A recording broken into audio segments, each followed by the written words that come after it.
welcome to another podcast, Burning Bridges with Bridgeburner, a level design and game development show. And today, very special guest, very honoured to have one John Romero coming and talk to us. Hello, John. Hey, how you doing? Yeah, no, very awesome to have you. One of the godfathers of the genre. You look at your early works. You got Wolfenstein, Doom, and Quake. Three pretty iconic IPs that really made a massive mark on the gaming world. What was one thing from each of those games that you think they did like uniquely well, like something specific to each one? Let's see. Early works. Let's see. Wolfenstein was my 87th game. So there was a lot of level design before Wolfenstein. Okay. So it was smart that we used the same level editor to make Wolfenstein's levels. The same one that we used to make Commander Keen's levels, all the 7 Commander Keen games. Okay, that's so yeah, the level editor had 33 shipped commercial games made with it. I didn't realize there was that much beforehand. Yeah. Wolfenstein's game number 87 for me. I started making games in 79, so I made games, for a while, 13 years before Wolfenstein. Right. So level design was done in a 2D level editor, and the levels were basically made overhead. So there were blocks, Yep. kind of representing each of the different tiles. So I think for level creation, that was the best we could do. It matched the technology perfectly, and like getting the engine to the speed that it was pretty great, considering it was our third first-person shooter at that time. We'd made 2 before Wolfenstein, and so it was great to. I think it was great to get that speed. That was like the number one driving decision. I think that was probably the smartest one.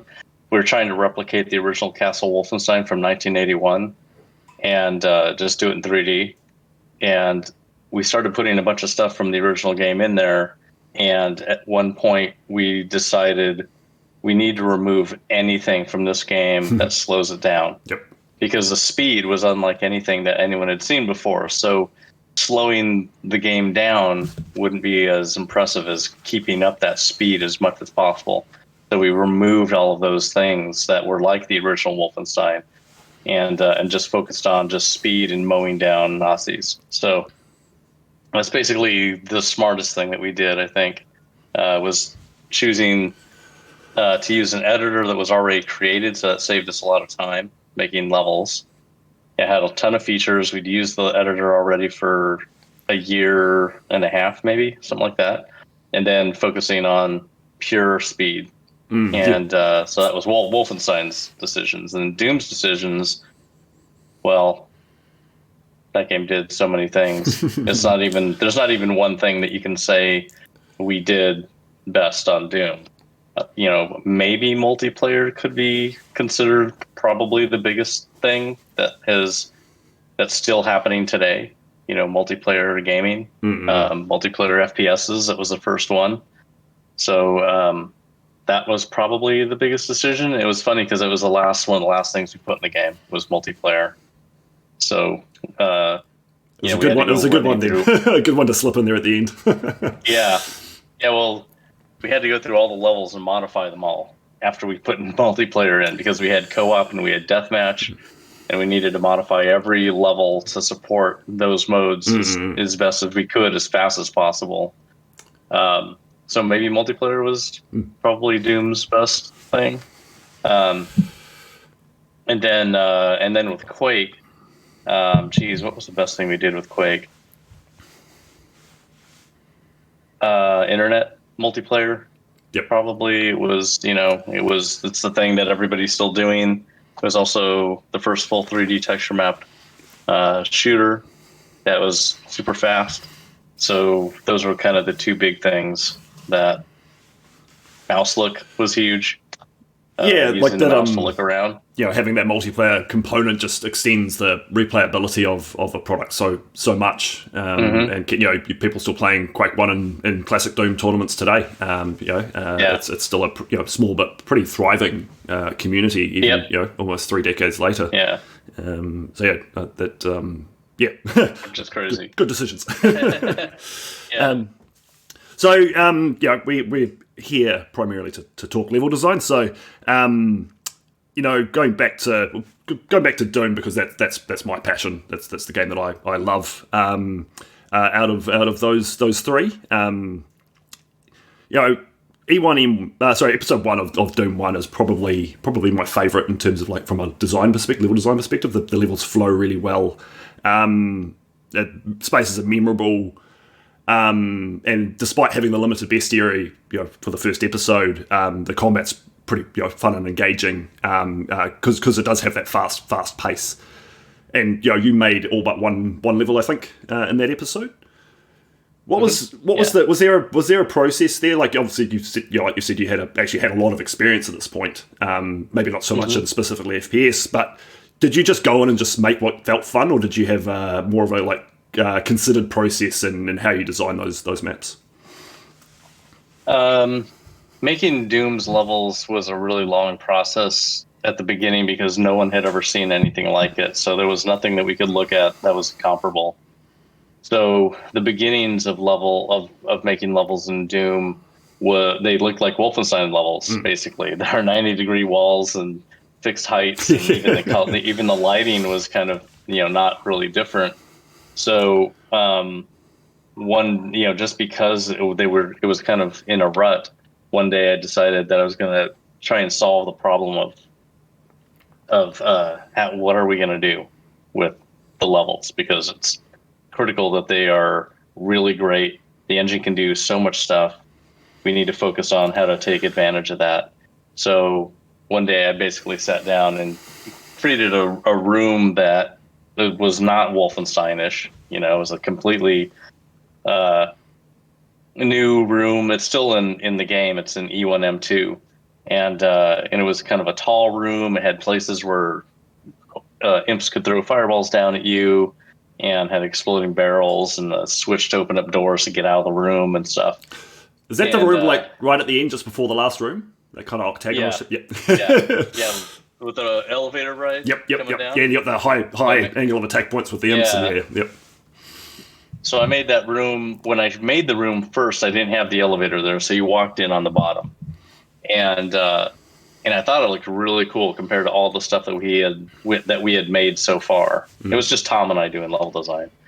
It looked really good, and so I called in the artist and Tom, and they came in and they're just like, "Yeah, that looks really great." So I was like, "Okay, this is what we need to do. We need to this is like abstract level design style stuff. We're not trying to make realistic things.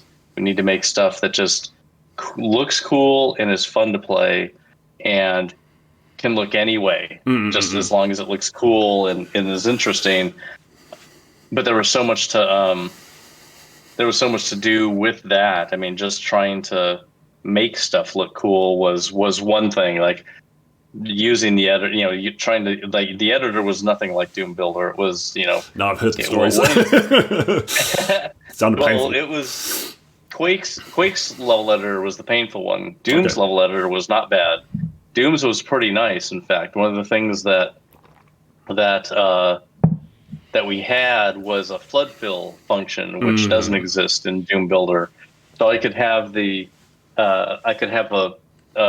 whatever the current sector settings are just sitting on the screen, and whenever I wanted to apply those, I could just click the flood fill button, click in the screen, and it would just fill the room and touch all the lines that were facing in or whatever facing out. It didn't matter, but it would, whatever the facing line segment was, whether it was the front or back of the lines, it would set the sector side on those lines. So it was really nice. I could just draw lines, not worrying about like what sectors they're pointing to or anything like that, and then just fill, and the whole room is now set to the sector I have on the side. And if I want to pick up a sector, I can just like click in a room, and it sets the sector thing up to the sector that all those lines have, or the majority of the lines have. Yeah, it makes it quite easy to do your blockouts with that, doesn't it? You can just, not like you say, not worry Yeah. about specifics and just start throwing down lines. Like, I want this to kind of look like this, and this would be fun to run around in.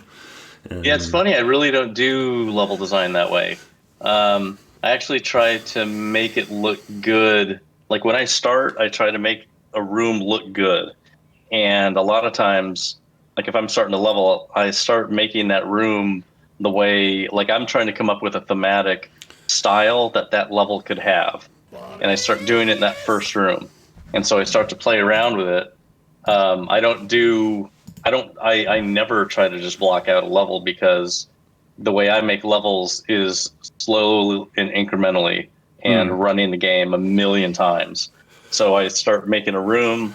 I start figuring out what's going to go in it. I start putting that stuff in that room, and I start to kind of go outside the room. What's going to happen when I go outside this room? What do I want to see? Is there a door? Your process is actually very similar to mine. I hate doing blockouts. I've done one map like that, and that one did go well. But I get stuck into what looks cool, and you get excited about just making a cool pillar or a cool door or something, and then similar to you, I'll start in the center and start iterating out around, like start with this concept, and then what's outside? Do I want to put windows there? What are they going to see? And that's like. Definitely can resonate with that design philosophy. And I just run it over and over and over again, Yep. a million times. I want to see everywhere that I can move, what I can see from that point. Maybe I want to hide something, like, oh, people probably won't look this way. I'm going to put a trigger over here or something, which is something I did in Sigil when I was trying to hide the Sigil eye, the evil eyes everywhere. So, obviously, I was quite surprised to see that you actually didn't make any levels for episode 2 and 3, but getting into episode 4, I got there eventually. There was a marked increase in difficulty for episode 4, and much nastier looking maps. Really playing on the hell themes, and it is there's got some definitely my favourite maps. In all of Doom 1 and 2, from a combat perspective, particularly. Map 1, 2, and 6, and you made 2 of those maps. Was it a conscious decision? Yeah, we're gonna get nasty this time. Yeah, definitely. Everyone had already played the first 3 episodes, and so we figured we'll do more difficult levels, and it was not as tightly designed, or it wasn't as tightly, like it wasn't as consistent, because we had 5-6 level designers doing the levels. Quite a mix there. It was an American, it was me, there was Sean, there was Tim, John Anderson maybe. 5 people. So the levels were like whatever difficulty, and we just put them in an order that kind of felt not difficult wise, but size wise. So level 1 is pretty small, level 2 is a little bit bigger, but still a small level. And it kind of went up to like 6 is pretty big. Yep. So it was kind of size wise, but the difficulty didn't match. No, well, the first 2 maps are arguably the hardest. Very hard. I remember playing that as a kid, as a teenager, and like the first time I beat map 2 and 100 killed everything in it, and all those barons. There's so many barons. I felt so good. It was just I actually really liked how it started off. Kicking your teeth in. Yeah. And then it throwing. just great. And that first map's got no health, and there's that nasty secret, the 9-inch nail secret, was like, have more barons. Yeah. I still hear people raging about it today. And that was 6 hours to make that map. It's a good map. It's really good. It's claustrophobic and nasty in a way that I can definitely get behind. Doom 1 was obviously a real hit and changed the landscape of the FPS genre. But then Doom 2, well, at least from my perspective, was the one that really made the big impact, and was the longevity came from Doom 2. And obviously a big part of that was the increased bestiary. What was it like, what was the like? You had all these new toys essentially. Was it? Did you just start throwing these different monsters around, or was it a bit more well thought out how you're using them and revealing them throughout the journey? Yeah. Even with Doom 1, there was, we need monsters that do these things. We need hit scan. We need projectile. We need really tough tanks that are bosses. And so we did that with the first one to kind of even it out. And it was cool that when we introduced the boss of the first episode, we did 2 of them. So that was a big surprise. Doom 2 was let's not mess up the weapons at all. Let's add a new one that's really cool, but not go nuts. Like we need to just add one because it would be pretty tough to balance another set of 7 weapons. Yep. So we just wanted to do one because we could see that a double barrel shotgun, a combat, would be better than the combat shotgun, and give us like the combat shotgun's great for long distance. Yep. Then we make the double barrel great for short. And then with the monsters, like we have these weapons, we don't have to worry about a bunch of new ones. What monsters are we going to put in here? And they all need to do something special or different. So they all do something special. The original Doom monsters are kind of basic. Yep. And then these are more advanced ones, like the Revenant punching and launching rockets, and the Pain Elemental spewing out lost souls, in the Archvile. Crazy. The Archvile, everyone loves the Archvile. No, like they were all thought of, deliberately to do different cool things that we could figure out what kind of situations to put them in. Because I think, and that's what you can again. You go back to the longevity of the game. Like Doom 2, every monster of those new ones does something specific and different, and they're so much fun to use. And I still think it's probably the bestiary of any game with that because of that variety. They're not just like and like say in Doom 1, like the Baron was just essentially a big tough imp. Very similar mechanically. But then, the Revenant has a different attack, to the Mancubus, to the Arachnotron, to the Pain Elementals, spawning new monsters, and then the Archvile with its resurrection and its line of sight attack, kept things very, very interesting in a good way. One thing I did like in Doom 2 as well, it felt like, and this is going back to the shit that looks cool kind of concept, take a map like Gotcha. We walk in and it's this great presentation, the great duel. Oh my God. It doesn't make sense. It's like, why are these monsters here fighting? Was that just I imagine it was just an idea that popped into your head? This would be pretty fucking cool. Yeah. It's funny because that map has teleporters all over it too. So when I was making that level, I started in the little castle-y thing at the very beginning. That you come out of, and then go onto the platform to okay, I'm gonna open this door. I'm like, what am I gonna see behind the door that's gonna be actually cool? Because I wanted the level to be kind of outside, so this wasn't gonna be a big indoor piece of it. So if you're gonna go indoor, what can I do that would be really cool, in big? So I thought, we have not had those two characters fighting each other because they do, all the other monsters fight each other, and you see them a lot more. Yep. And these two are bosses, and you never see two bosses fighting each other. So I'm like, bosses fighting each other would be really cool. It's and the thing is, you need to get near them, which makes it crazy. The fact that you have to flip that switch that's right next to them, and they're killing each other. It's okay, so it's a timed thing. You can't let one of them die because then you're dead. So you need to get up there and flip that switch while they're going nuts. So you got to get them. They can't see you or you're dead. So you need to get them killing each other to be able to flip that switch and get out of there. So I thought that was a really fun puzzle. And that was the way, that's the way out of that level, or that part of the level. And then an Archvile comes out through the door. You're like, yeah. Oh my God. Yeah. And there's a Baron there as well. It's the 4 scariest kind of monsters in the bestiary are just there all at the start, and you're like, well, I guess that's how we're going through. Gotcha. I love that kind of there's a bit of a gimmick, but it's just so cool. And like you say, you walk up to that door and you're like, what's behind here? And it's this big facade, but it's kind of mysterious. And then you're inside, and then the pillars are there, and then they slowly like it's just it was a great reveal. Oh shit.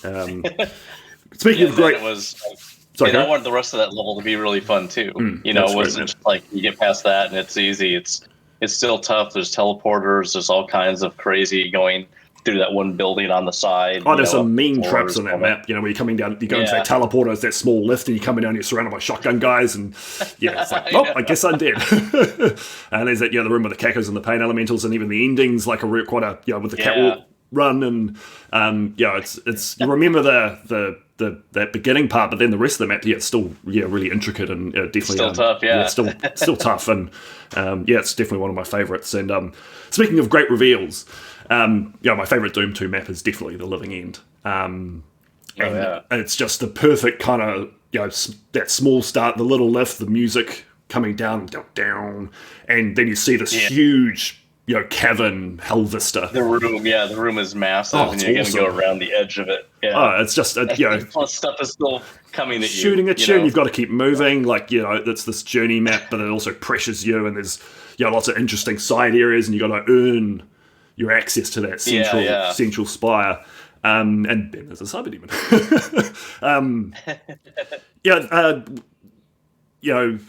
Was there was that something you planned to have that kind of reveal, or was it just kind of a natural process? Did you start in the middle and kind of build out, or what was the process? No, I started at the beginning. Like the beginning of the level is where I started, and when I got up to the end of that first point, that's where I was thinking, what am I going to see? And I was just like, I want a huge room here at the end, and so I made a really big room, and. And then it's funny because E4 and 2 basically uses the level 29 stuff, which is stuff that's just flying at you. Here at the beginning of the level, but stuff is just flying through the air at you, and you gotta you're gonna piss everybody off at some point. So I basically made the huge room, and then it was like, well, that's the destination. I'm gonna put the island out there. And have stuff thrown at you, and then that will be the destination. Yep. That'll be the end of the level. So what am I going to do?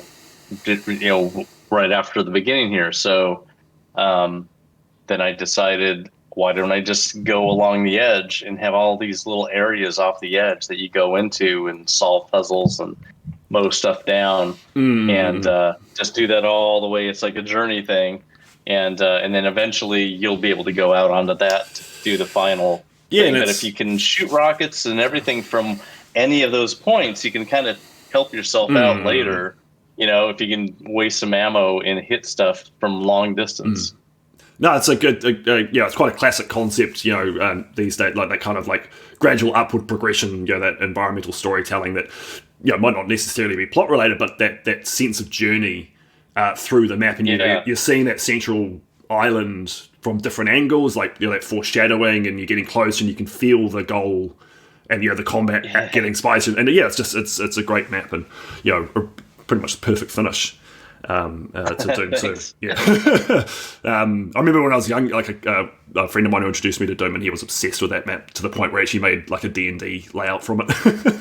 Oh, that's a good idea. Yeah, because there's so much going on. Yeah, you can just survive each of the little gauntlets. Yeah, exactly. Like perfect, like little encounters set up, and your party wanders through, and it's great. So obviously, at this point, the Doom franchise, was coming to a close, at least temporarily, and you're moving on to Quake, and I have played a little bit of Quake. It's not my favorite. I definitely, like I said, more of a Doomer. But from a design perspective, like it must have been quite tricky moving to something that was true 3D in terms of the presentation. Like Doom is a 3D engine; it has a Z-axis, but Quake you can actually build in 3D space. What was the kind of learning curve there in terms of from a level design perspective? Now all of a sudden you can have monsters coming from above, below, all 360 degrees, and the player can get more easily lost. Well, the first thing we had to solve was just the scale. because because making levels in Quake was way longer than making them in Doom, because in Doom you just draw some lines and set the sector and boom, it's nice and easy. In Quake you have to put every wall, all 6 pieces to make a room, and then you got to put a light in there to light it up, and you got to play with the attenuation and all that stuff. There's a lot of work just to make a simple room. So magnify that across the entire level, and you're trying to push design, 3D design for the first time into full true 3D. And that was one of the nicest things about the engine, is because it was a real 3D engine, there were no tricks pulled the way that Doom had a lot of tricks that people could pull in Doom, like invisible floors and all that kind of stuff. In other engines like Outlaws and Duke use like a trick to do rooms over other rooms. But it was like Quake is the real thing. It's real, true space. It just takes longer to build those. And QuakeEd, because I needed to make an editor fast for our team to use to make levels, I couldn't make a Maya or something crazy. It's like I needed to actually make something we could start using quickly. So we really had one view. We had a 3D view. We had the overhead view that looks from the ceiling straight down. And then we had a side view that is like the side of the level, but it was a bizarro, like wherever you put this X on the screen, whatever brushes it was touching, those would be shown on the Z, the up and down. So kind of like so you can move them around. Kind of like a cross section. Yeah, it's a cross section. Yeah, it's a cross section. But if you made a level that was too vertical, it was just a mess of lines. So you couldn't go crazy vertical. Right.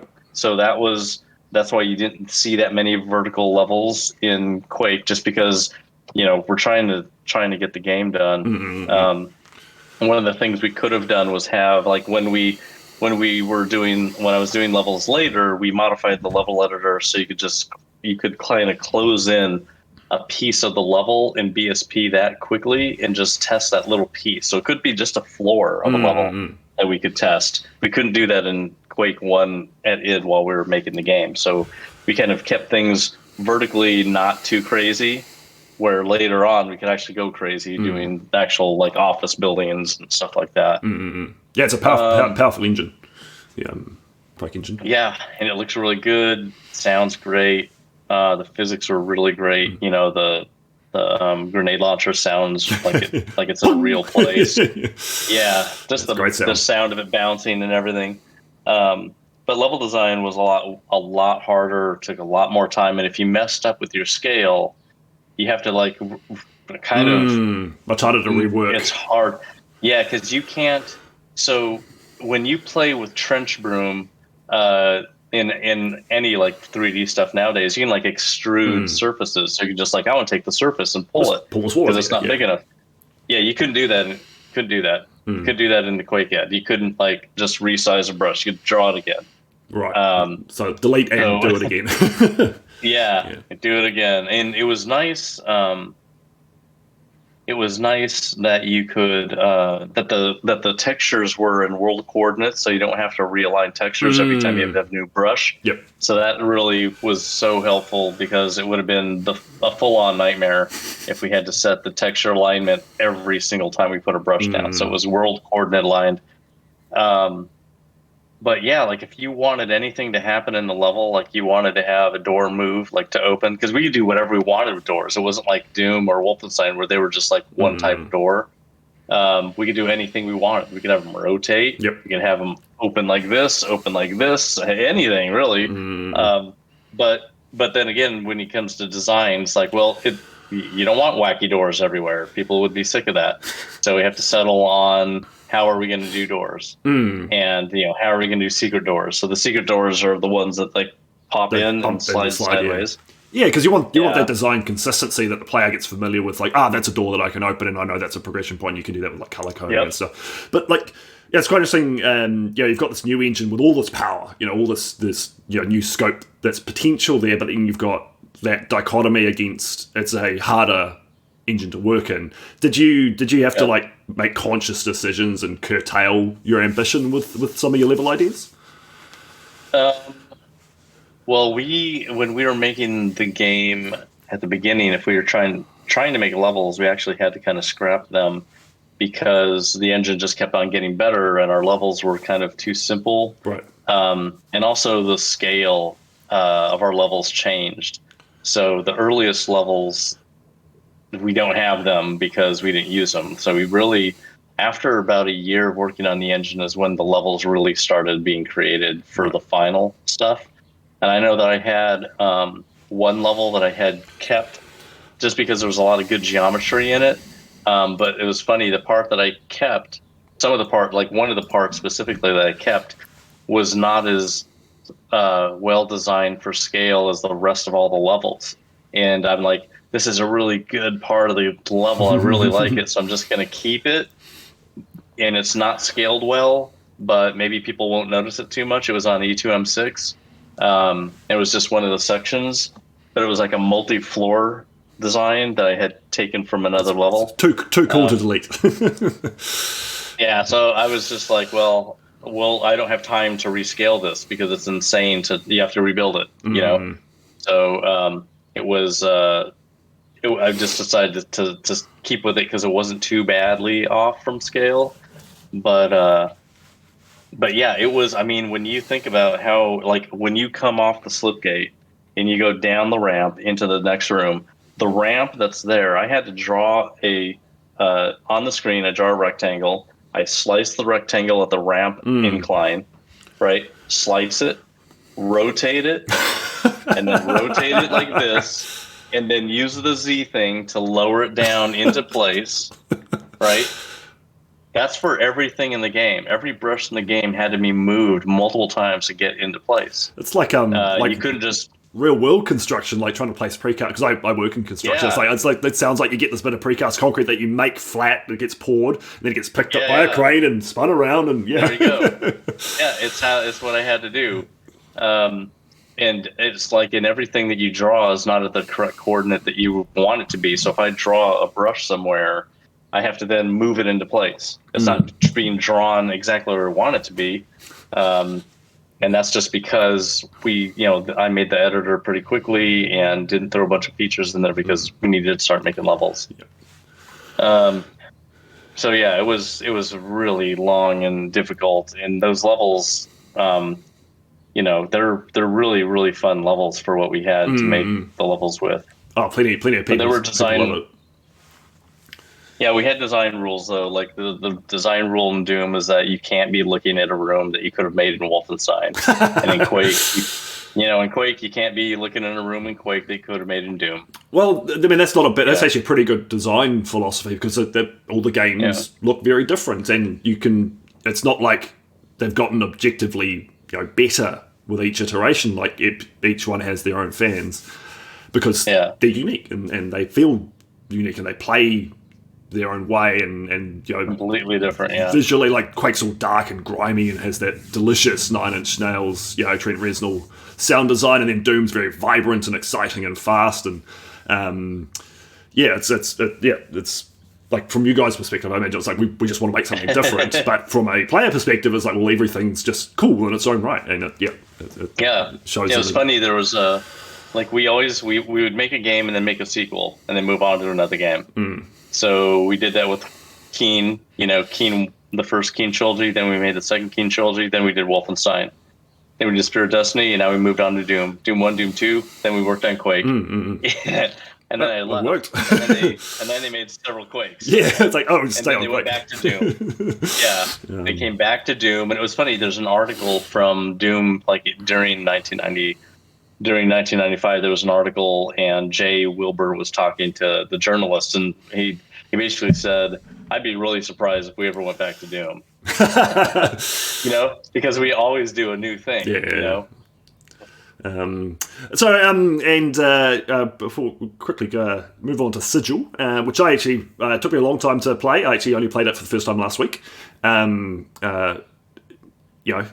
Just never found the time. I was like, I'll get around to it. I'll play it. So I finally played it, and I had heard the stories about it. It was a lot meaner, tight ammo, finicky. So I went in with a bit of forewarning, so I wasn't too blindsided by that. I was actually expecting to enjoy it less. I actually had a lot of fun with it.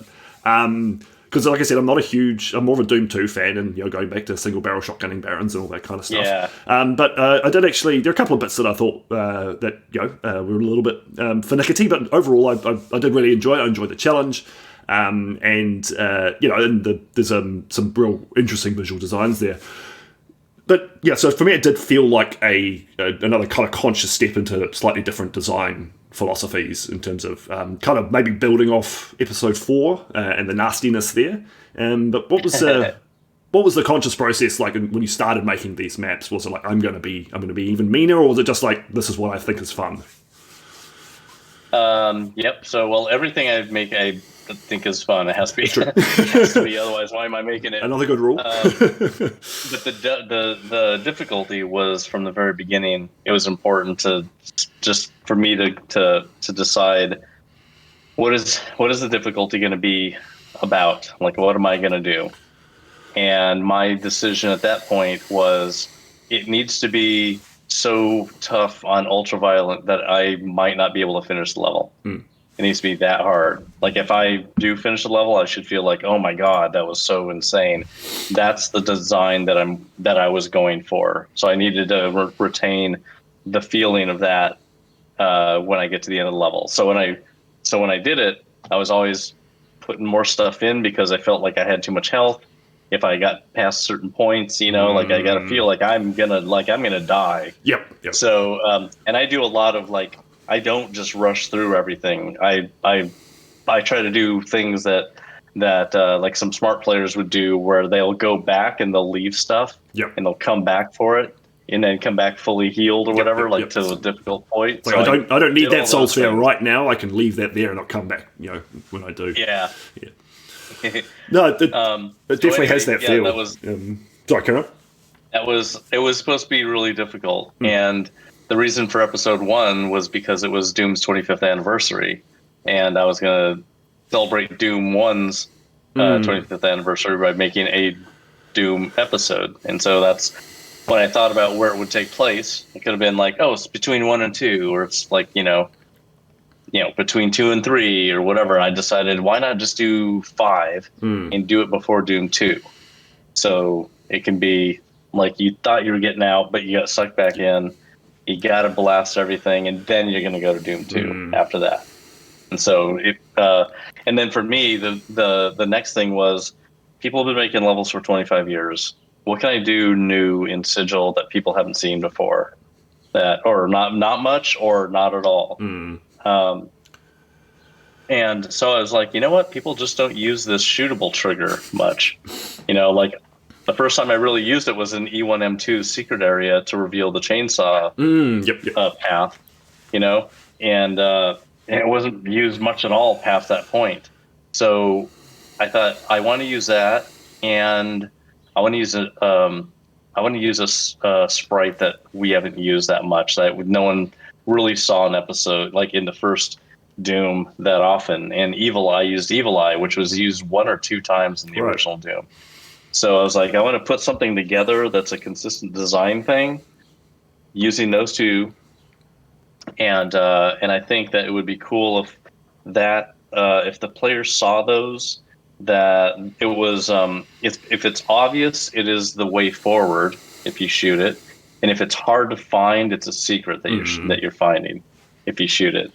And then there was so much picky shit around how I have like multiple triggers that you're having to hit to close the door. Yep. And you got to make sure that you trigger the thing that should be triggered before you trigger the door. And you have to make sure. I had to make sure that you couldn't shoot at an angle and only hit one of them, and not the other. And if you did hit one of them, it had to be the thing that opened the next place. So anyway, there was a ton of technical work trying to figure out how to place them, where to place them, because they were in totally different places in there until the very end, where it was like, okay, you got to go through all the levels and do this to them to make them consistent, and they will never screw up. Yeah, well, so it's hard to mess them up now.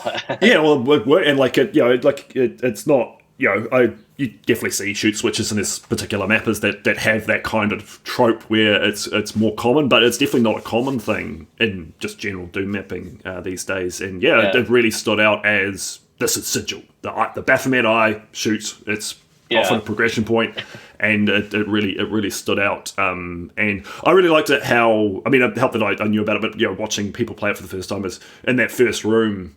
In the first map, like you're locked in.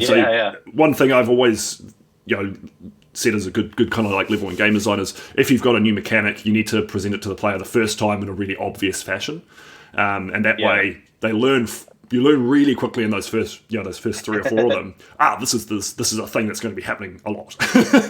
I'll pay attention to Baphomet Eyes. You kill everything in there, and it's like, well, there's this eye thing. There's nothing else to do. I'll shoot that. Door opens, and then when you finally wipe out those shotgun dudes, and you go to the thing, there's one in front of you. Yes. So you're like, oh, I'll shoot that one too. And then you get to the next thing, there's another one from there. Yeah. So it's like with 3 of them, you're totally trained that this is how you progress. You are distinctly only able to progress with those first 3. If you don't find those first 3, you're not going to get far. No, so you're going to learn. Even if you find that first secret. Yeah, if you find that first secret, if you find the second secret from the first secret, then you can actually bypass 2 of those evil eyes, but only if you find the secret inside the secret. Yeah.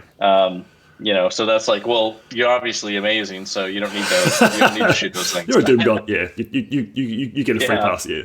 It was very it was a good idea, I thought. And Baphomet Eye is actually one of my favourite of the original decorations. I love that one. Yeah, the evil eye. Yeah, that's great. It really stood out. It was like the only magical sprite in the game. Yeah, it does stand out quite. It's not gore. It's not it's not a torch. It's not a light source. It's this kind of mystical, eldritch thing. And it still looks good today. Like it's a really cool design, really iconic. I love the Baphomet Eyes. So before we move on to some viewer questions, anything cooking up in the future? Sigil 2. Sigil 2, that is going to happen? Yeah. Nice. Yeah. Excellent. Yeah, got a really cool map. It's so fun. So will that be really, really good. Will that be more Doom 1 or will Sigil 2 be Doom 2? Oh, no, it's only Doom 2. Yeah. Nice. I'm very excited then. There you go. You heard it here, folks. Sigil 2 is a thing. Any kind of rough release dates or anything like that? Or is that still cards close to chest? Yeah, not really. I can't put a date on it. It's definitely didn't happen. It didn't happen. What was it? This year? Is it this? Yeah, this year. Wait a minute. Am I wrong? This year would be the 25th, right? Yeah, 25th. Yeah, I think so. Would it? 96? No, it was 2019. It was 2019. Yeah, 2019 is when Doom 2's. So I'm already a couple of years late. 30th anniversary then. But I think. Let me just clear my camera. I think that it'll be worth it, like when it comes out, just because that's a lot of levels, and I want to make sure that they have a really good consistency and progression, and are just really challenging. They're fun to play, but it's kind of like a Doom 2 Doom 2 version of what you felt in some of those Sigil levels, Would you say it'll be harder or easier than Plutonia? Or about that? Because Plutonia is still pretty spicy. I think that's kind of the benchmark for old, hard Doom. Yeah. I'd say, well, I don't know. I would compare it to Sigil 1, the Doom 2 version, It's got to be really hard for me to finish. Yep. Very exciting. That's awesome. And that was actually one of the first questions was actually that. So, all right, next one. This is from Warren. When you first released Doom to the world, did you expect the franchise to stay alive for as long as it has? Or did you not see it go any further than Doom 2? I think we did kind of cover this, like you got how you, as a team, kind of decided game, expansion, next. We didn't know. We had no idea that the games were going to live so long. We basically... we're just about making a better game. Like make the next game, bam. I like the. Let me see that. Can you? How did you get that? I got it as a birthday present from a friend. She sent it to me last year. Wow. Yeah, I didn't actually realize that it was a sigil bug. Yeah, because we were selling that on our site. Yeah. No, I've had that for over a year now. It's good. It's my go-to watermark. That's great. Yeah, it's awesome. Yeah, it's good size, nice weight. I love it. Yep. Yeah. So we did not think that our games were going to last long. That we would just move on and make the next game and make the next game. But it was funny that with Quake, Doom was just like the perfect game to mod to make levels for. And then when you move to Quake, it's like, wow, so modders really need to get really good at making stuff. And that narrows down the modding audience, because some people might not want to put that much effort into making something. Like Doom is such a good value for the amount of time it takes to make something, what you get out of it. And Quake is just a shitload of work. And even with Doom Builder or Trench Broom makes it a lot easier, but it's still not as easy as Doom. No, like you say, like Doom, it's still a case. Throw down 4 lines, bang, you've got a playable space instantly. Literally seconds. And I will always point people to Doom as like, if you want to learn how to make levels for anything, start with Doom. It's easiest way to do it. Lowest barrier to entry. The editor is, the Ultimate Doom Builder is just an absolute palatial work of art to use. It's fantastic. It's so good. It's almost like people that want to learn how to program. One of the easiest, best ways that you could do that is to just use an 80s computer that, like, when you turn it on, is ready to be programmed. You just start typing code. You don't need to run an IDE, anything. You just start typing. That's all you can do. Yeah, just go for it. Yeah.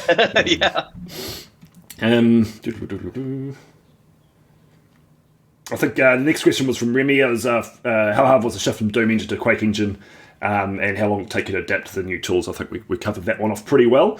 It was hard. Yeah. It was a lot of work. Yeah.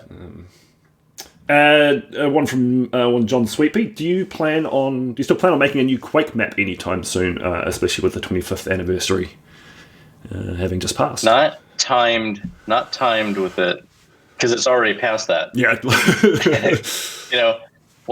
The 20th anniversary. What was it? 25th? I think it was 25th anniversary. Just happened like a couple of weeks ago, something. Yeah, it just happened on June 22nd.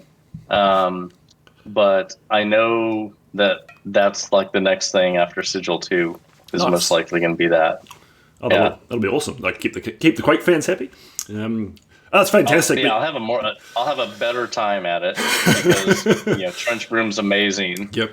And there's some really great, Arcane Dimensions is such a great, a great example. Like this is pretty badass. Like this is what has to, like if I'm going to make a level, I need to make something comparable. This is the bar. Yeah. Yeah. That's where the bar is at. Yeah, like that. There's that map, Tears of the Forgotten God. I think one of the latest Arcane Dimensions maps. It's a work of art. Incredible what they can do with it. Even someone who's not a huge fan of Quake like me, I'm like, this is good. Yeah, that's really nice. Yeah.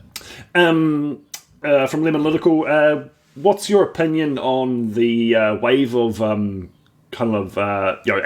standalone games being made in GZ Doom? We've got things like Adventures of Square, Hedon, which has been out for a while, and then there's some new ones coming out, Sulaco, Age of Hell, Brilliance Frontier. Is that something that you're paying much attention to? Not the GZ Doom ones. There's a lot of really cool, like the GZ Doom, like native format that they've extended it to be basically Quake-like. It's pretty cool. Yep, it is. But I haven't been looking at like what have people been doing to make like different games with it, because you could totally do that.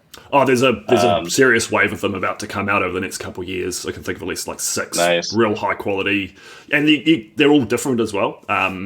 You can dig in there and find their Doom roots if you want to, but at the finished product level, they've got their own feel and they're genuine standalone games. It's got to be very cool actually, and I think it might actually put it on the map as a genuine commercial game engine. Yeah, that would be good. More games is good. Yeah.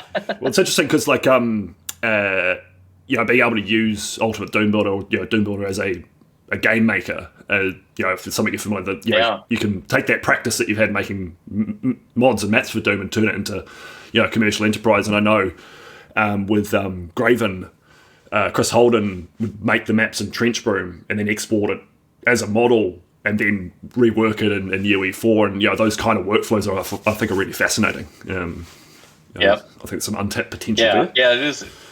It is cool to do that. I remember Tom Hall, when he was making Prey, the engine was being created at the same time, so he was using Quake to create the levels that he would then port over to the new engine whenever it was done. Yeah, just might as well, like what you guys did with Keen and Wolf, like use an editor that you're already familiar with, and then rework it and tweak whatever you have to do to make it into a different kind of play space. Like you've gone from a side scroller to a still fairly 2D, but an FPS game, and I think that's really interesting. It was pretty fast though. I mean, we didn't need we for the Wolfenstein levels, when we did the overhead stuff, we couldn't see it unless Wolfenstein was actually written. So luckily, it only took a couple of weeks before we could actually see those levels that we were making in 3D. Nice. From Arthos, have you got any plans to make a new standalone game anytime soon? Yeah. Can't talk about it. But yes, this thing's cooking. I mean, obviously, there's the Romero Games company, so you guys are, actually, I scrolled through your staff list the other day, so actually a lot of people working there. It's a big company. Yeah. We have 33 people right now. Yeah, Empire of Sin was released relatively recently, and it looked like that did well. And pairing up with Paradox must have been pretty cool for that. Yeah, great company. Yeah, I'm a big fan of Stellaris. It's probably my favourite 4X game. It's really, really great. Dangerously addictive. I know. It's like, I'll just play a game 50 hours later. Whoops. I know, it's crazy. So this one's from Antares. I read the book Masters of Doom by David Kushner. It was a really enjoyable read. It said that you and Carmack playtested the very first multiplayer Doom, and that you managed to frag Carmack's Doom guy first. Does this mean that you had the very first frag in FPS? I think that he did because he was testing it himself before I got involved. Right. So he had to have two computers running so he could get the communication working, and then shoot the other character, and then it's like, okay, that's how it works, And then he's like, hey, here, use this executable, and then type this to connect the computers together, and then we could actually see. Then I could actually see it and play with him. So I'd say he killed himself for the first time. Does that count? Yeah, I don't think we ever talked. I know. Cheating. First frag was a person playing two boxes killing themselves. It's like someone playing chess against themselves. Like, I'm really good at chess. Exactly. I can beat That's exactly what the first frag was. I can beat me every time. Yeah, I'm a master. Mm-hmm. And this one will follow on quite nicely from Zen, who's a big multiplayer fan. It's been a lot of fun to watch classic Doom multiplayer grow over the decades, co-op deathmatch, and then other community modes like Capture the Flag. Did the in-house games prior to release, I guess it's like adding in the multiplayer components, did that then lead to any changes to balances? And you said you had to go through and rework the levels to make them co-op compatible and deathmatchable. The thing that we had to do first was put all the spawn points in for the different modes, because we had co-op and deathmatch. So I had to put a lot of deathmatch spawn points in, had to put the 4-player starts, had to put some extra weapons and some extra ammo and some extra health. But we didn't do a lot of that. So, so it was just like, well, because you can respawn at the beginning, if you die, you just get to play, you get to start again with full health and all that stuff, and just catch up to where your buddy is. And we thought, that's for this first version of multiplayer stuff, that's probably good enough, so we don't have to worry about other things to solve the problem where there's so many people, there's 4 people, and they're eating health and they're eating ammo and all that kind of crap. So we're just like, we'll keep it simple. You start out with stuff already. Yep. And if if the level's mostly wiped out, you still just have that stuff if you can exit. So it was really, really simple. what we did, it was funny. One of the games, there were two really cool games that were made. That, well, one of them was one of them internally. I created this idea. I think it was at Iron Storm when I came up with the idea. I call it Exit Match. So if you play co-op with friends, and you're all basically trying to get the highest score, all four of you or whatever, right? You're trying to get the highest score, but each of you can only get 1 point on a level, and that point is whoever flips the switch. So it's like it's competitive. It's pretty much speedrunning, then, isn't it? Live competitive speedrunning. It's also telling everybody else that someone's about to like win, and everybody's stopping that person, right? And it's also like letting someone flip the switch that opens the door right next to you to go progress, or to speed run or whatever, right? That could be fun in the deathmatch mode, so you can actually kill each other as well. Well, no, you can still.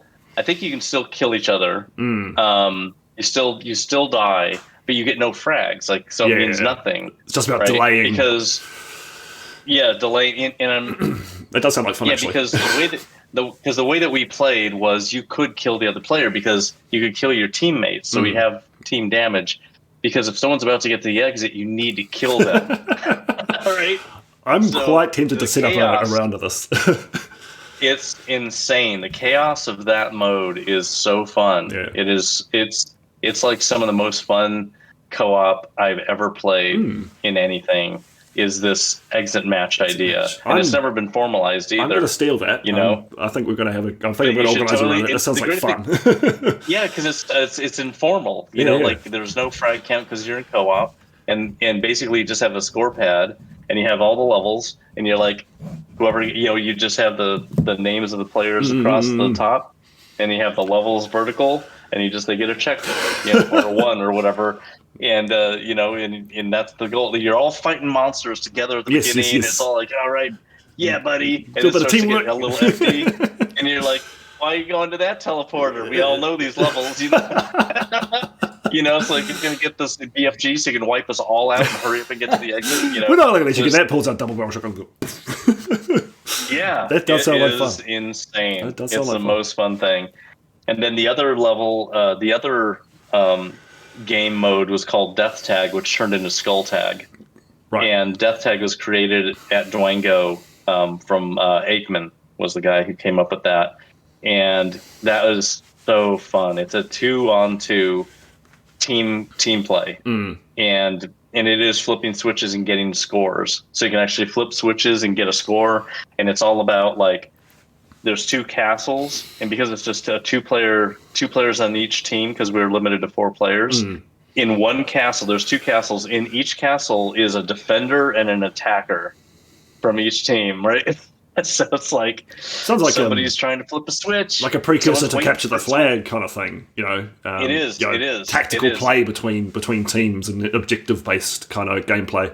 Yeah, in a multiplayer. So the way it worked was there was a bunch of lava that you're dead, it's the hardest lava that you can step in, right? The 20-30% one, and so you have to run out over this lava to get to a point where a platform is going to slowly raise, so you're a target, right? And the thing is, you can only get on the lava if you have you can only get on there if you have a radiation suit. So there's a radiation suit in each castle behind bars. And your buddy needs to go to the other castle and flip the switch that opens the bars in the other castle, right? And so there's a defender in that castle ready to kill whoever tries to flip that switch, right? But there's also a person trying to get to the suit as well. So there's always a suit person and a defender person, and it's really cool.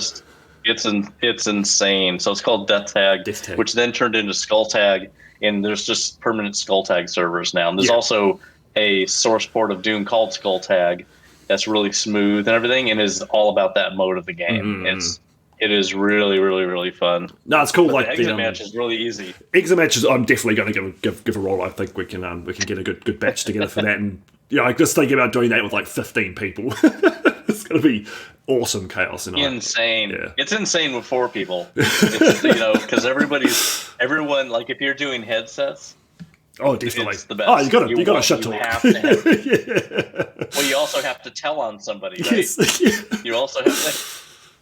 Basically say he's going for the exit. He's going for the exit. He's almost there. And like that death tag one is like I say, it became skull tag, and it's very similar to capture the flag kind of modes and domination, all those kind of like tactical plays.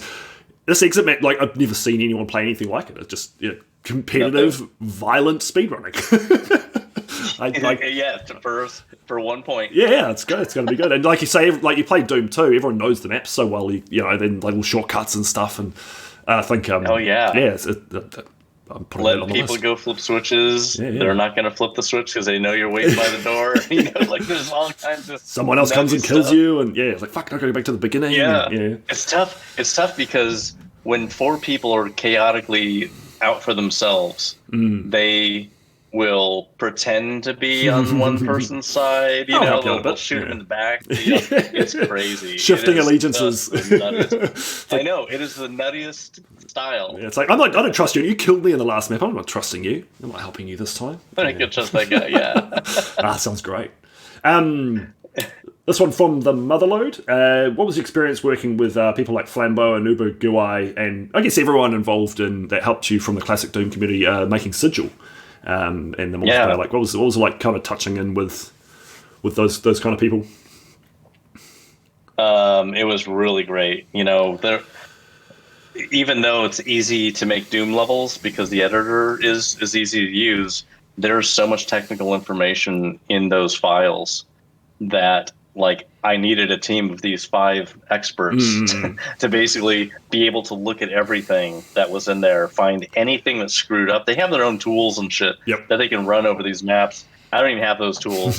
They have multiple node builders. I need me some experts. Yeah, so these guys are really, really great, and they're ready pretty much at any time as well. Like they're like, I would send them a level.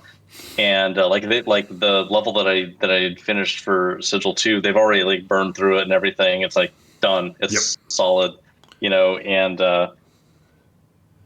it's really nice having them there to just make sure it's as perfect as possible.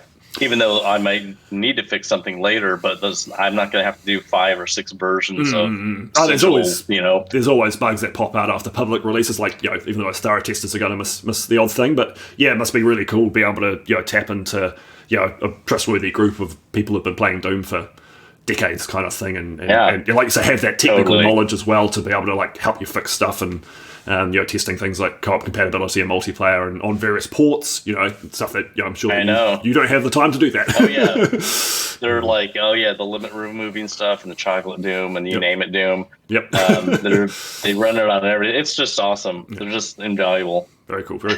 And like on that note, it's real cool to see Jimmy. Jimmy Middy's on the Sigil soundtrack, and obviously Buckethead's very talented, but Jimmy probably one of the biggest contributors to classic Doom like ever. Yeah, he's awesome.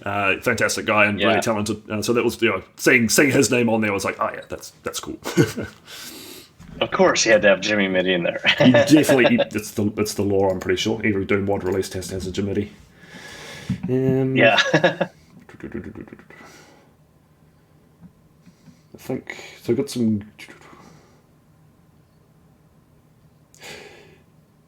Now, I think we've got a couple of questions from King Dime, but I think we've covered off. Those I've already answered those. Not King Dime. The question just around like the hellish theme for Sigil, how it's like darker and more evil. But you talked about how it was a progression point from episode 4, thematically in between that and episode 2. It makes sense for it to be more hellish. Yeah, that was a purpose. That was definitely on purpose to make something that was more satanic than Doom actually is, because Doom is not like a super Satan-y kind of design. Yeah, not overtly. It's kind of like our version of hell. It's like, here's a weird version of hell, because it's like maybe it's different because it's the future, and we're talking about sometime many years from now that we find hell, so hell has changed, and it's this stuff. But I wanted to have something that was just more classically hell, and more like with Baphomet having that cool cover that just is like badass metal Yep. album cover. You know, Definitely has that metal album cover feel, that big sigil logo, and yeah, it's very distinctive, and it's on my mug. Very cool. Yeah. I think it has that nastier vibe to it.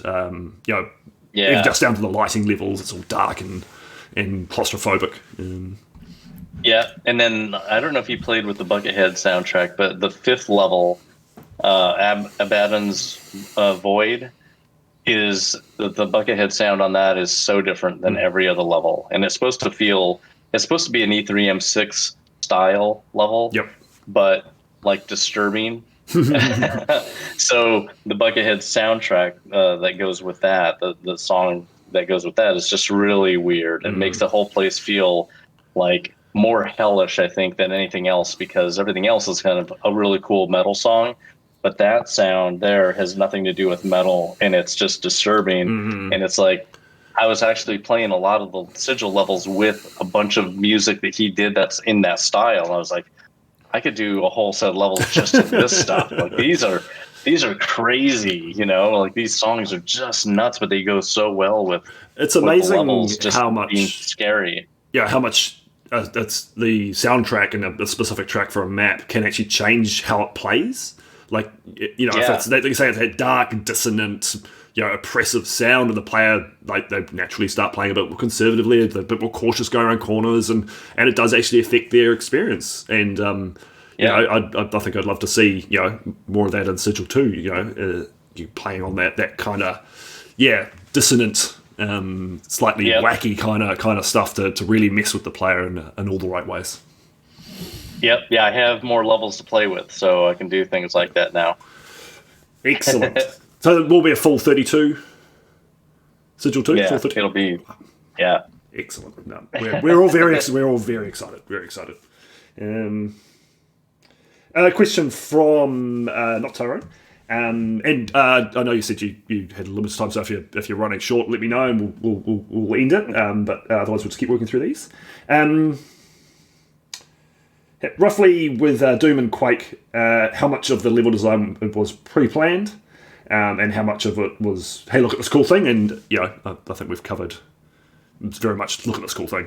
Yeah, it was. Yeah, there wasn't pre-planning. It was all just an experience in creation. It was like, as we were making it, it was being made real. Yep. Look, it was not like there was not a huge pipeline involved in making those levels. It was like, I'm going to start working on a level, and I'm just going to make it until I feel like it's good. Yep. Like Sigil, Sigil's levels. It's just make it and keep on working on it, get feedback, make it better, get more feedback, make it better, fix things. But the design, sometimes, there'd be some design stuff in Sigil that had to change just because of awkward ports or, just some other little things, so I would definitely change the levels depending on the feedback from the experts. If a design thing was just like, here's what you want to do, here's what you're trying to do, but here's an actual better way to do it because of this weird technical thing. So it's like, all right, no problem, fix it. Did you have that kind of process, you have an idea and you start following it through, but then you have a different idea and you deviate heavily from a core concept? Did that happen much, and just go off on what is essentially a wild tangent of design? No, when I'm working on a level, I just stay on the level until I'm done. I don't jump from this level to another level. Because I want the consistency there, and I just want I want to make it the right size, and I don't want to be sidetracked onto something else. I want to just focus. So each level in Sigil was made and done. Next, made and done. I didn't pop around all over the place. It was done in the seventh level. Actually, it was supposed to be the fifth level, but because it ended up being so big, I made it the seventh level, and then I popped over to, I think, the third level, and then went up to the sixth level. So it was like back and forth until I made the first level last. So would you always start at the beginning of a map, building it, and build it in the progression that you play it? Yeah, typically. Yeah, sometimes I did I started somewhere, but then I made that not the beginning. I made it another place the beginning. Most of the time, it is where I start though. Yeah. I start wherever I've got the coolest ideas. Like, I'm just going to start here. I don't know what part of the map it's actually going to be. And so it's interesting talking to people who do build in a more sequential, the way that it's played. And there's nothing wrong with either way. But I can definitely see the attraction of like that kind of structured. This room, and then it goes into that bit, then it goes into that bit, then it goes into that bit. That if you have a bunch of ideas at the very beginning, like there were levels in Quake that I did draw on paper. Just because I had a cool idea and I just want to get it out on paper really quick and then try to replicate it as much as possible. But of course it'll deviate. But I have several levels in Quake that I've drawn already. Just because the time commitment on those levels I couldn't screw up. Yeah. Right? Because there wasn't time to like get the game done and have a level that I have to rebuild. So it was important that I got as much done designed beforehand if possible. Yeah, going with so I did do that. Clear plan and try and like from what you said, it was a painful thing to rework stuff. So time lost. Having like got this cool idea, not sure if it's going to work. You get halfway through the map and it's falling apart. It's like a lot of wasted time. We didn't have that happen on Quake, but there was some pre-design. Got a question from Blake. What's the most important lesson you learnt during level creation, and is there anything you regret doing? I mean, the most important lesson is a tough one. I think they have fun. Which one? So what's the most important lesson is probably a pretty tough question. Well, scope. Scope is number one. Scope. Just like how long is usually what I go by. Like, how long should it take to get through this level? It's not the size, it's the length of time. So, am I going to make... A lot of times I don't make a bunch of wasted space in a level. It's like, you have explored the whole space, hopefully, by the time that level's done. I don't have a million empty rooms going off or just, like, too much side stuff. I like having extra stuff there for secrets, but still contained within the area that I'm building in. A lot of times my secrets are hidden inside the architecture of the normal flow. I don't like stick a room way somewhere really far away. Way off the beaten path. Have to decide. So I don't do that. But like for me, reusing space is a big deal because that gets people more used to the design of the level. So I want them to see the same stuff over and over again. Yeah, 100% to see the level unlock, open up, change a little bit. Because it helps cement the space in the player's mind if you can bring them around the same areas. And like back to the living end, you're seeing it from multiple angles. You've got a really good sense of the space as a player. Yep. I also like revealing stuff. I really like, in E1M4B that I did in 2016. There's a really cool, that level just opens up constantly, which is really cool. And then Cages of the Damned, which is E5M3, I kind of do that where you just like, I open up the walls. That was cool. Like, that was good. Oh, jeez, look at all, so I like things like that. I like to reveal stuff that's hidden, that's been there. Which is funny because that's like what happened in Quake, like when you're in the start map of Quake. And you've gone through all 4 episodes and you come back and then the floor's gone and the stairway that goes down to the end has been there the entire time that you've been playing Quake and you never could get to it, that's cool. So I like that.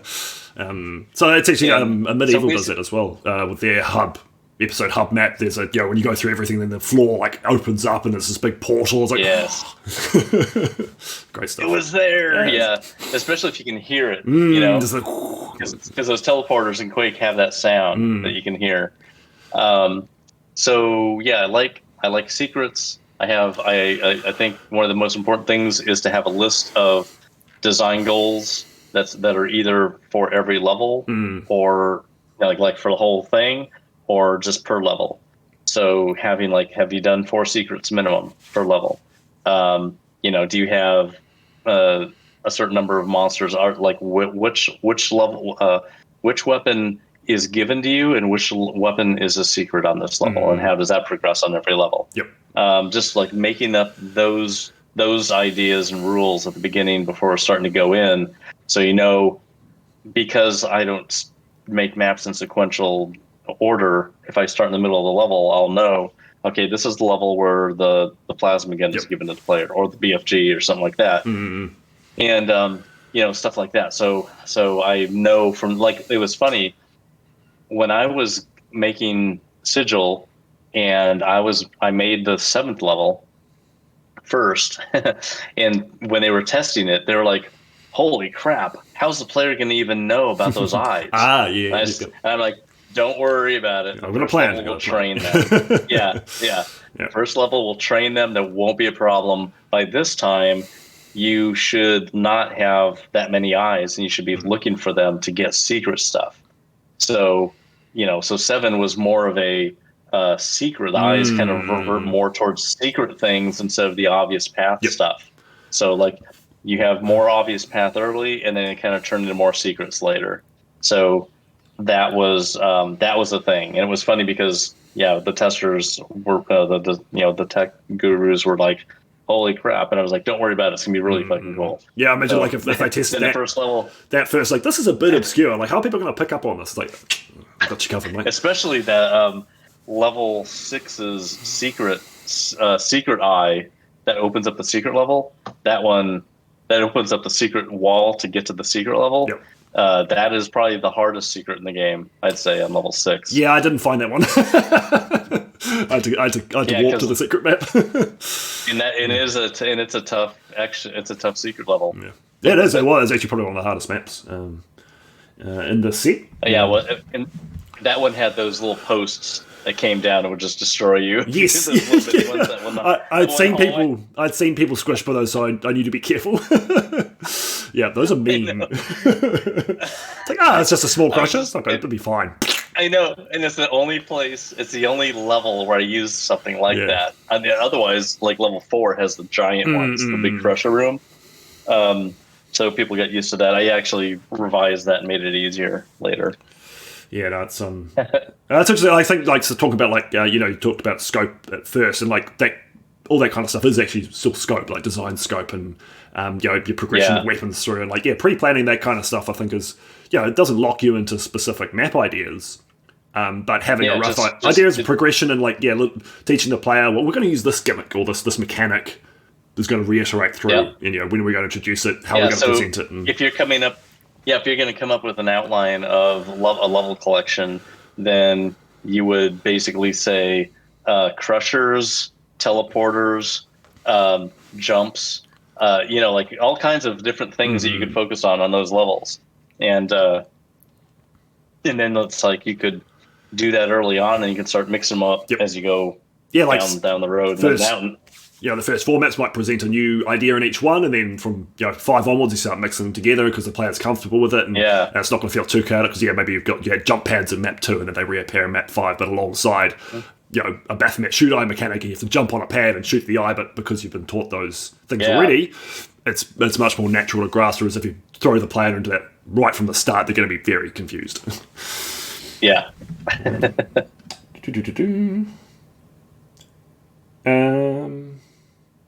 From the Evil Grin, when you created Doom, was making it a base for other creations part of the goal, or was that an aspect only that developed after? So I guess was it the intention for Doom to be moddable, people to make custom content for? Yeah. So when we began working on Doom in January of '93, we put out a press release. So we're about to start on a new game. We put a press release out saying we're going to make the best game. I saw that, yeah. I was looking at an older interview, and it's like, that is balls. I know. And the one of the most important things on there was an open game, and basically saying we're going to allow everybody to mod this thing like crazy. Yep. And that was in the press release as we started working on it. Wow. So we came up with that idea early, right from the beginning. And much like multiplayer, like I'd say that probably, for me personally anyway, would have been the bigger thing for keeping it going. Is like, people can make, if people want more Doom, they can play more Doom. They can make their own Doom, and they want it to be harder, well, they can make it harder. Here you are back making maps, for the episodes, 25 that years crazy? later. And I'd say, that probably wouldn't have happened if it wasn't for the fact that people have been making content Modding, for those 25 years, and it's huge, thriving community, good market for Mr. Romero to come and make a new episode. If there wasn't a community of people playing and making stuff, I would never have done extra stuff. Yeah, and I didn't make Wolfenstein levels. yeah, exactly. Didn't make them. I'll never make new ones. So it's like I didn't do that. It wasn't. It was the moddable game. You can mod it, but it's also a game that just is very limited in its design palette, and it's not worth it for me to unless it's the new Wolfensteins, obviously, that are full new engines and all that. That's a totally different thing. But to use the original one, you do come across the odd fun. Wolf 3D modder. They do. They're those hipsters, those very interesting people. They are out there, but they are few and far between. Although that's interesting, there have been a couple of games come out. Think of Project Warlock that obviously visually much more a bit of an upgrade, but same kind of design premise, flat levels, very cubular. So it's still actually like a relative cubular. It's a technical term. I haven't heard that before.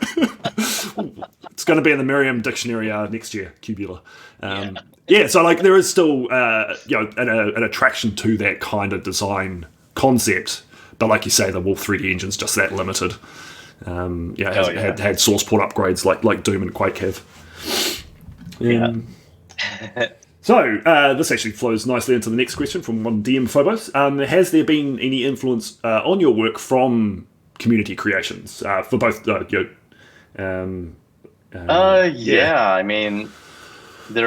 a lot of really good ideas. I like to look at community stuff to see what people are doing. When I was starting on Sigil, I had to decide that the aesthetic was going to be levels that could have been made back then. Mm-mm. I'm not going to go nuts. Yep. I'm going to make stuff that felt like an incremental, like we're after episode 4, you play episode 5, and it feels like it was made the next year. Got that old school feel. Yeah.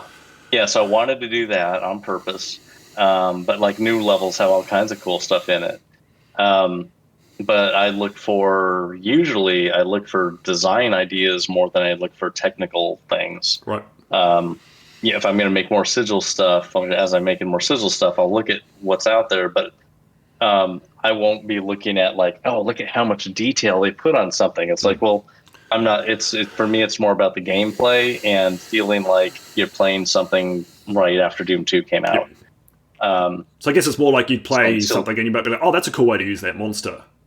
Rather than look at that amazing 3D facade that someone created. If you want to stay with that old school kind of feel, it's more like, what's a cool way to use the Archfighter? Oh, I haven't thought about them that way before. Ooh, that's not a bad idea. Exactly. Yeah, that's what I would look at more than I would look at detail kind of stuff. Yeah, and it's an easier one to build off, I think, rather than trying to copy a particular aesthetic concept. You can go and play a whole lot of new Doom mods and go, there's some good ideas in there. Just get the cogs whirring and you start thinking about the kind of encounters you might want to make. Yeah. So, question from Capelli. Would Wolfenstein 3D or Doom have existed if you jumped immediately into the idea for Quake after the Keen series? He says he teased Quake in the Keen series, but had no idea what to make of it yet after Keen. Did the concepts for Wolf 3D and Doom already exist before you teased Quake, or did the ID Software come up with them only after the teaser? So I guess it's just the order of ideas, what sequence did they happen in? Yes. Yeah. Well, they first were finishing Keen 1 through 3. We were putting the README file kind of stuff together to read this in the menu. This is something you should never do in a game, which is to say what your next game is inside of it. Probably not the best business decision. Yeah.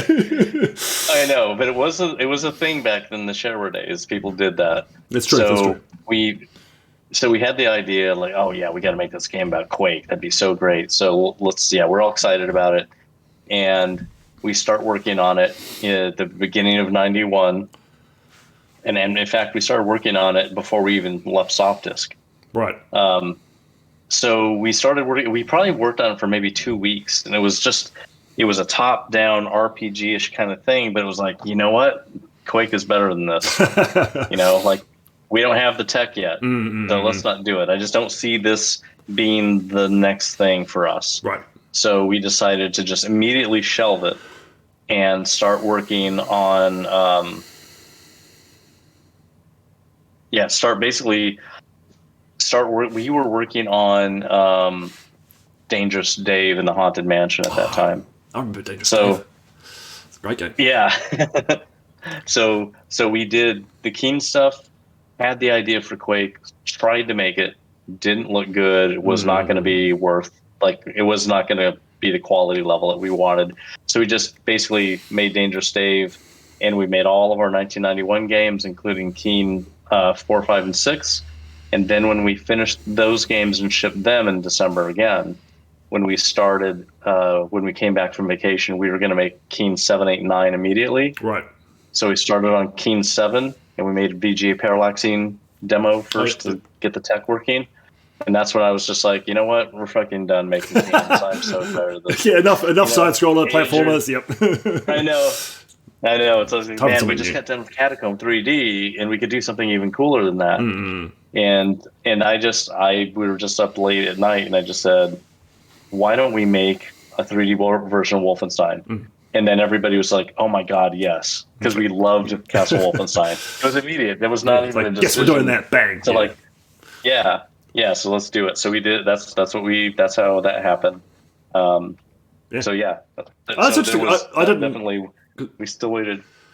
I didn't know that about Quake. Like that, you actually attempted to make it that far back, and that it was. No, we're not ready. The world, the tech, isn't out there to create what we had in mind. Yeah, that would have been a pretty ballsy, big kind of watershed moment. I imagine this. You suck some time into it, and like, not working. It was rare. Yeah, it was rare for us. We usually, back then we were making games in 2 months. Yeah. So we would come up with an idea and we just boom, slam, it's done. And it was rare. There was another game that we were going to make in the fall of 1991 that we didn't. It's called Complete Planetary Domination. We didn't make it. Quite a mouthful. I know. We didn't make it because we decided to make Catacomb 3D instead at that time. And at the same time that we're making Catacomb 3D, we're also making Keen 4, 5, and 6 at the same time. So yeah, busy we boys. made 10 games in '91. Man, because we're making 2 games at a time usually. Did you have anything to do with the original 2D Catacomb game, the top-down one? So that was John Carmack's original game. So I loved that game as a kid. It was really so good. It was very gauntlet. It was like the PC Gauntlet, And when I hired John at SoftDisk, I gave him an Apple II computer and just told him, I don't have the room yet for our division, for our special new game disc. I don't have that yet. But in the meantime, make something and we'll give it to the Apple II department. So he made a game called Catacomb on the Apple II. And then when I finally got the department together and we were all in the same room, marketing told us that we needed to have 2 games in 1 month. Man. Because they're going to use it for marketing. So I'm like, okay, we can do this. Why don't you take Catacomb? You just made it. Yep. Do a PC version of it. And I made a game called Dangerous Dave a couple of years ago. And what I'll do is I'll port it. And I'll do that this month as well. So we made both of those games in that 1 month, including the shell program that you run, and it lets you run run each game and advertisements and all that stuff in 1 month. And then we finally started working on a game together, which was called Slordax. That's it's incredible. Everyone knows about the big stuff like Keen and Doom and Quake and that, but it's easy to forget that you guys had your fingers in many pies making tuning games out. Oh yeah, and they're all it's not so much that the games are forgotten or bad or anything. It's just people don't realize the associations and the connections, and I remember playing that. That was great. Oh, that was Romero and Carmack. Totally. Yeah, like Shadow Knights. Slordax and Shadow Knights, Dangerous Dave, Rescue Rover 1 and 2, Hover Tank, Catacomb 3D, Keen Dreams, Keen 4, 5, and 6. Like all these games like that we made before Wolfenstein. And then with Wolfenstein, it was like, we're going to not have a due date on this game finally. We're just going to make it, and it'll take as long as it takes. Mm-hmm. And it took us 4 months. Yeah, and you still churned it out. You guys must have... We still burned it out. Amazing productivity. It was funny. We before we even got together, we would make games on our own that would take just weeks. Mm-hmm. Weeks, maybe a month max or something. And so we were making games, all of us. Like Tom Hall made so many games before we got together. John Carmack made a bunch, and he'd even published his games. I had made a bunch and published my games. So when we got together, we'd already had tons of experience. Because I always thought of the ID crew as like, a new thing, just some, almost like college kids getting together to try and make a game for the first time. But no, you're all actually hardened professionals, We had 10 years at least each that's already really cool. Making games. Well, that kind of explains to a degree why things like they were so good when they came out. You had done that, gone through that iterative process and experimentation and ideas that don't work and or not work quite as well as you think. And by the time you making these big ticket ones, it's like, yes, they're going to be good. And no QA team. Who needs that? Who tests things? For Mr. Romero, how is the game dev scene in Ireland? Do you find much help locally or from elsewhere? And I never thought of Ireland as a booming game development scene. But you're obviously succeeding very nicely. Yeah, there's a lot going on here. There's a lot of investment in game companies in Ireland as well. So that's good. It's just getting better. Yeah, it's better than it's ever been. So and it just keeps on going up. So we're just happy to be part of the scene. Yeah, I mean, it's a nice country as well, and New Zealand's doing similar things like there's some government grants and stuff, and the game industry is definitely starting to take off here, and it's cool seeing. I think like with the strength of like social media and the internet, and it's easy to develop things with scattered teams now. You can essentially set up shop wherever you want, wherever's most comfy. Happy devs are productive devs, and get to it. Yeah. I'll do one more question, then I gotta go. No, that's all good. Okay, here's a good one. This is from Arlene again. How does developing games nowadays differ from, say, back in the early 90s?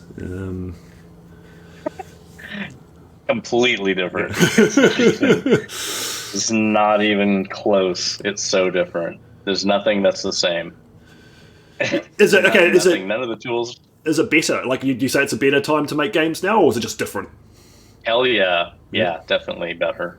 Because now, because there's so many tools that help you make games, that you can focus more on the design of your game than, like, if you're making a game by yourself today, like you're going to make an iOS game or something, you can focus more on the design of your game now and get it done faster than you could back in the 80s, because back then there were no engines. You had to write all of it yourself. You had to design it yourself, but it was hard to design anything really big because your head was full of assembly language and where in memory every variable was at, and all of the weird tricks and techniques that you had to do to just get a character on the screen moving at any reasonable speed.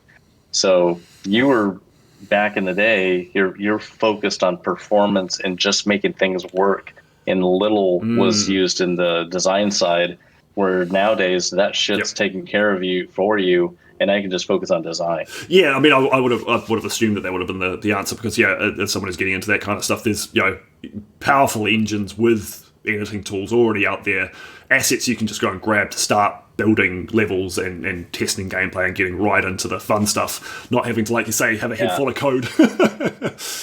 Yep, totally. Yeah. All right. No, look, really appreciate your time, John. I know we've gone a bit over, thank you very much, and it was an absolute pleasure. Yeah. Great. Thanks a lot. I had fun. No, thank you. And go play John Romero's games. I mean, everyone's knows Doom, but still making games. Romero Games is a thriving company. They don't just make FPS.